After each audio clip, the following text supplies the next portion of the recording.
day that the conscience had been dulled. In fact, adultery was actually a part of the religious rite.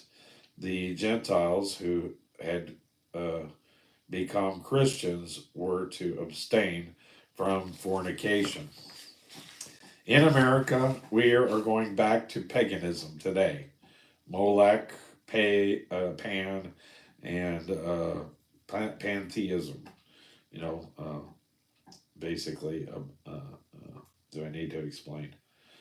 Pan is the BLT community, transgender movement, and and then what was it? Oh, pantheism, worshiping Mother Earth, the environmentalist, and that group. Hopefully, you know what Molech is. I've gotten one warning for talking about the killing of the innocents, and so I don't want to go into detail with that. But folk talk about the new morality, friends. What they call new morality is old paganism. Our ancestors came out of the forest half naked, eating raw meat and indulging in gross immorality. There is nothing new about the new morality. I guess there goes my sushi.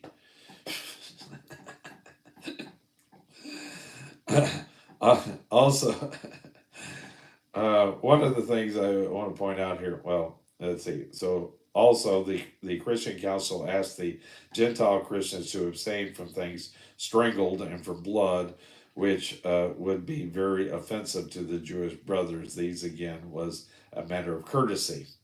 But that's not the way that it's worded. But, and I do have a problem that John in Revelations talks about those who teach to eat meat sacrificed to idols, which is contrary to 1 Corinthians chapter 15. I think that this council did not really settle the issue. They expected the Gentiles not to eat meat sacrificed to idols, and Paul said you can eat anything you want, but just don't eat them in front of your Jewish brothers. And so there was still they didn't agree totally on this, and so. But 1 Corinthians chapter 15 will straighten it out a little bit better. But it is kind of disappointing about some of, John and Peter and some of these people. But anyway, they're human. They're going to disappoint us. And so God puts everything in here for us to be disappointed about. Verse 21, for Moses of old time hath in every city them that preach him, being read in the synagogues every Sabbath day. I think we should review what James has said.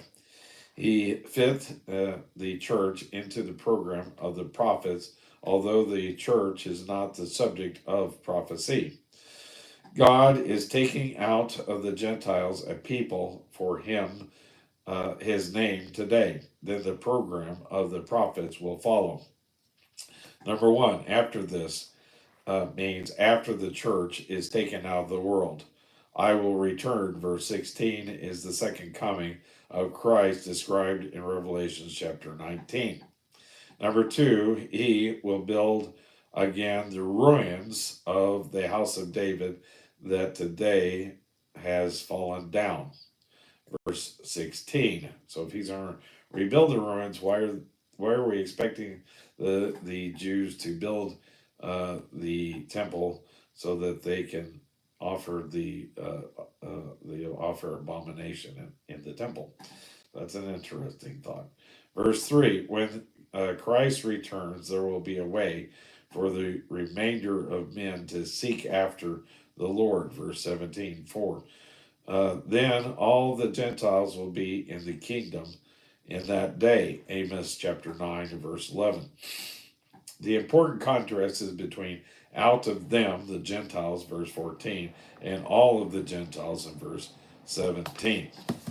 Last section J. Vernon McGee.